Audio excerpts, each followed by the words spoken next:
Hey folks, how's it going? We're checking out part 3 of the I don't know how many part series for Carl versus Steve. Right now we've been going about 15-minute increments and finding a natural break. I'm going to continue to do that with this series because it's so long. Also guys, I'm still on the road to 100,000 subscribers, so if you like this video, make sure you subscribe. If not, it's cool. Just check out some other videos. Maybe those will convince you to subscribe because I definitely want to earn your subscription. So let's go ahead and jump into it, man. See how this one goes. Beautiful bit of Snoop on XFM, yeah? Kicking it with Ricky Gervais. Yeah. Sweet. Steve Merchant and Carl Pilkington. What has happened to Carl? Because Carl, I thought, is this sort of sweet little buffoon, almost childlike in his ways. You know what I mean? Like Charlie Brown after some sort of head injury, and now he's. And now he's coming back like that, having a go at, not caring about voiceover work. It's like, because Heat have written about him a couple of weeks, it's like he thinks he's better than you in some way. I do care though, you're out of order saying that, right? Carl, I sorted you out with tickets for stuff. He doesn't turn up too. Carl, I received a phone call, you deleted the message offering me voiceover work, you're as bad as my agent. I'm appalled by it. And I thought we were friends. Oh no! At least his agent, when he does it, is losing himself money as well. Yeah, exactly. You've got no comeback. You're still sweet. And to have a go at you've got a mank whine. Right? Voice. Like a cartoon Gallagher brother on Coronation Street. I mean, and yes, Steve does sound like a Wurzel, but that doesn't, do you know what I mean? What about Jethro? Jethro does well. Jethro gets on Des O'Connor anytime he wants. Just has to phone Des up. And he's on there. Straight on and there. he's whining like a Wurzel as well. So, to say that is a rubbish... Alright, apart from that then, what else have I done that's wound you up? Well, that's a good starting point, because you haven't even apologised. No, it's a shock, because that's the first time I've let you down. And I didn't really let you down, because I passed on the message. You didn't. Well, we've been through it. You didn't pass on the message. Saying I deleted a message for you is not passing on the message. I mean, I just think what's happened is that you've got a little bit of celebrity now from the show. I mean, I've seen you being recognised in pubs and stuff, or people have come up and they said, are you Carl, because they've seen Ricky. Now, it just seems to me that you are not keeping yourself grounded. You are just, you cannot deal with fame, you've not got the intelligence to cope with the celebrity, and you're just becoming an ego-driven monster. Now it's getting. It scares me, Carl. You're not the man I remember. Look, I put a lot of work into this on Saturday. This isn't even my proper job, right? Where were you in the week? Oh, he's got you there. What? Where were you in the week? I said, let's meet up, let's, come up with some new features and that. Where were you? Carl, you phoned me about an hour before you wanted to meet. That is not what I would call... I mean, that is arrogance right there. That's the way I work. That's arrogance right there. That's ego right there. He couldn't go, but when I came in, he said, where's Steve? I said, Steve can't make it. I had to tell him why. Steve was staying in to tidy up because his landlady was coming. This he couldn't get over. He could not get over that you couldn't make it because you had to stay in for your landlady. He talked about it for about the hour when we were working. What are you talking? Last week I had a bad throat. You wouldn't tolerate that. You wouldn't accept that. When you had a bad throat, where were you? Why couldn't we do any work then? Because you're at home with your mum and your dad. You were on holiday, weren't you? Why didn't you get your mum and your dad to clean the flat? Oh, he's done it again! He's done you again, mate. Play a record. How has he done it? What? They live in Bristol. Oh, no. Yeah, the joke's on you. He couldn't get him to clean the flat. Shit! Ah. I don't know who's laughing at who now. Right, listen. Man, they are coming in. Can we just go back to laughing at Carl? Okay. Because I know where we stand there. Okay, alright. Do you want to, That's the natural order of things. The world's gone topsy-turvy. He's stepped out of the pecking order. Right, well, someone who I don't let down, right, are the listeners of this show. Do you want to, read out the prizes for Rockbusters? We'll get that running. Are we not doing Rockbusters again, are we? Yeah. Well, it was a shambles last week. We cancelled it 2 weeks ago. What? It just, I mean, there you are right there, Rick. I mean, both you and I, and let's be honest, we're the guys with our names on the poster. I know, It's supposed to be your show. And our faces. Exactly, and yet... we have to be on tube stations with people laughing at us. Yeah, well, they're not laughing at me, right? They're Wow, saying I don't know. What do you think people think of the poster, Carl? Seriously? No, I don't want to know his opinion. It's just going to be insulting. My point is this, he was looking at you. My point is this, Rick. We used to be able to decide what the content of this show was. I know. Now, it's him. It's just him. He wants to do Rockbusters, he gets to do it. I know. And it's awful, but like Tourette's Trent D'Arby. Not only is that offensive, it doesn't work as a clue. Saying that, have you come up with anything for this week? What's the prizes? I'll read out the prizes. We've got... I went out with a drink with Carl in the week, and we went to a restaurant, didn't we, Carl? Good night. And we sat there, and next to me, when Carl came, next to me was what's his name? Ross Kemp. And he was sitting there, and I saw Carl, Oh, and he's an I actress. tapped him on the shoulder. Ross Kemp on the shoulder, and I pointed to Carl and him, and I said, "It's nice to see you two back together again." Nice. And Carl was horrified. But Carl didn't know that I'd already spoken to him before Carl arrived. Yeah, so I thought it was okay. I thought I could break the ice because I'd met him before. Sure. So he just thought I was insulting him. And in the week we were talking about his head, his little head, weren't we, Carl?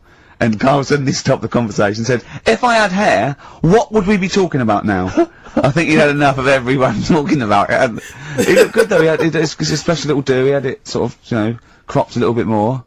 I like it when he's just freshly had it done. Actually, perfectly heard him saying it in my Has that head ever when happened Ricky to you, said Steve? it. When Like if in you're Carl's somewhere, voice. say if you sat somewhere, does someone sort of, you know, is he anyone else who you look like, or would you say you're a bit of a one-off?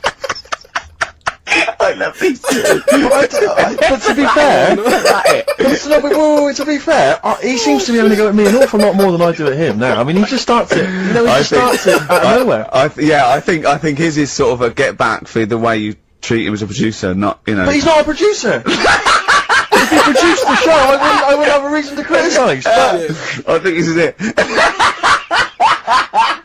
But seriously, I mean, it really winds me up now because, you know, it started as a joke, but now it's abuse. Yeah. He got annoyed at Heat because it said Carl's producer, well, not so much a producer as just a bald mank. And he went, "Can they say that? Yeah. Can they say that?" See, that's a magazine, an independent publication has identified what exactly it is you do. Yeah. There we go then, go on, bring it on, because here we go, he's looking at me, I know he's thinking, I can hear the cogs I'm not working. thinking anything. It's No, vicious. that is true. Never a true word. Play a record. This is what the phone message he left me Wednesday on my mobile. But I just is chatting about certain things that are going on at the moment. What he does need to know. Duncan, who mentions, is my agent. And, you know, you'll understand a few other things. But this is the sort of message I get from Carl. Right? Whinger. Old messages. Alright. 12:10, Wednesday. Just getting loads of people calling me all the time about Yesterday, DVDs signing for BBC London. I don't work there, but I've been dragged into that. I've got a woman on, leaving a message from Talk PR, going on about, do you want to go and see Pop Idol again?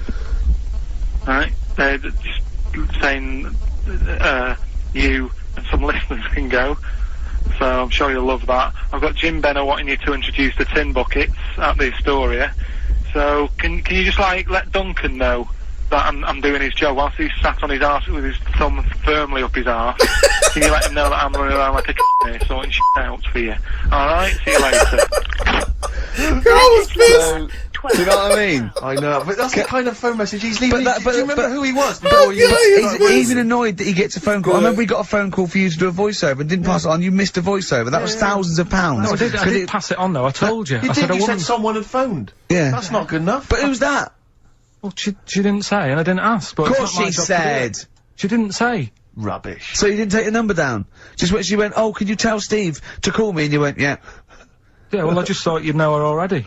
I should have known, it was a woman, so I should have known. He's having a go, you see? Unbelievable. I don't know how it's come back on me. You're the one who was picking on it. Yeah, exactly. I'm saying. I'm defending. Why is he having a go at He you? never Because picks on Ricky because he knows you are his bread and butter. Seriously, do you know what I mean? The only reason he's got Mondays off is because you're still doing this show. yeah. That's why he's scared of you. That's why he's like, he has a go at you on the phone, but he always picks on me because he knows, you know, I'm a pushover, I'm a nice guy. He's scared of you. I can't believe, I don't know how it works. Is that true? I don't I'm always believe that. sorting you out, I look after you. Sorted you out with tickets, I sorted you out but I lager got out. you today, why are you picking on me? What do you mean you're sorting about tickets and lager? What's this? Right, whenever you want tickets. Yeah, sorry, like, I don't want to use this as like moaning time and that, because I don't like to moan, I'm busy and that, right? But I've sorted you out tickets for gigs, Yeah. right? What somebody doesn't even turn up to. Yeah, we won't even go on about that, Yeah. right? Lager, He was sorting out the Cure, he complained it was boring. yeah. There was that big drum of lager that you had, and you said, "Oh, put that in your room for me, Yeah. because I don't want to carry it home." Right? Lazy. So I said, "All right, then I'll put it in my room." It goes missing, it gets nicked. Then you have a go at me because it got nicked. Yeah. I get you another one. You make me carry it around town for you for half an hour. Then you say, "Oh, I can't be bothered taking it home. Can you take it back to work for me?" Yeah. Yeah. But interestingly, this is like a year ago, so it's obviously it's still pressing on you. Oh, hang on, and I forgot the one when we had an argument over 50p. When we went out You for want to coffee. give me 50p back that you owed me? That same day you've given him about 40 quid worth of lager. But see, this is my problem. This was my point at the time. It's not the 50p in terms of money is not what's important. The fact that you think you don't have to give me money back because it's only 50p, that was the point at stake. It's me who makes a decision. Oh, don't worry about the 50p, not you. It's only 50p. I'm not going to give it to you. Do you know what I mean? There's got to be rules, otherwise it's chaos, Carl. Come on, mate. All right. I don't want to fall out about No, it. it's not right. Shall we kiss and make up? Do you want that? Do you want to do It's that? alright. Yeah. We should play a little record and come back to this, because... I can't believe it started with you slacking him off, Rick, and I've ended up come back. as the monster. I know. Bit of R.E.M. Yeah. Do you know what Steve said when he saw that, Carl? Go on. He said, it has captured Carl. What do you mean? Well, you just look utterly gormless. In the pictures. It's captured you brilliant. You know how like a good photographer can do that? They can capture the essence of someone. That's good stuff. Leave it. Well, we're not going to leave it. We're going to get you on the Look at poster. Ricky. I mainly after seeing myself on videotape this morning. That's Oh, put me I even showed more him, off. you know, the animal show I did, the show. Yes. I'm doing a video, and I did behind the scenes footage, and I've got you've seen it, haven't you? I feel a little bit of Carl on there, isn't there? Yeah, it's great. yeah. It's lovely. He can't believe it. He said, is it playing slow? 'Cause he's so slow. When I come into the office, he's going, alright. That's how you And my talk. head as well. I look like I'm looking into a spoon. Oh no. I'm not happy with it. I just think that if we're willing if Ricky's willing to use his celebrity profile for the sake of the show, Yeah. I'm willing to look like a, you know, let's say a fairly handsome, kind of cool customer. I think at least, the very least, Carl, is that you appear on there as well. You could dress up smart. Are you worried that you'll look the worst out of all three of us? Who am I standing next to? Am I next to Steve? I'm fairly confident.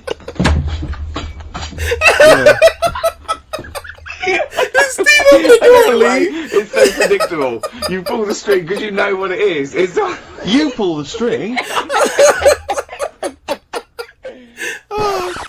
Let's stop there, man.